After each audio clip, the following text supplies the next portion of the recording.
Today I'm going to show you how to enable continuous video thumbnails in your timeline. It'll take your timeline from this to this. Let's dive in. Click that like button, let me know what you think down in the comments below. To do this, it's pretty simple. All you have to do is go to your timeline, whichever project you are in, and head up to the top and click these little 3 lines right here and go down to continuous video thumbnails.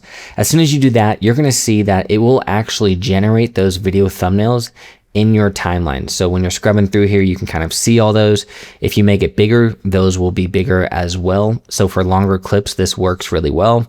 And then the smaller your timeline is by dragging this thing, you will see that it'll give you more film strips. This is a kind of cool effect. Some people like it, some people don't, but you also have the option to change it to video head and tail thumbnails.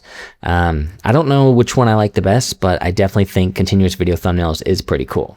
If you guys learned something new today, click that like button and let me know what you think down in the comments. As always, subscribe if you're new because I'm going to be making some more stuff in the future.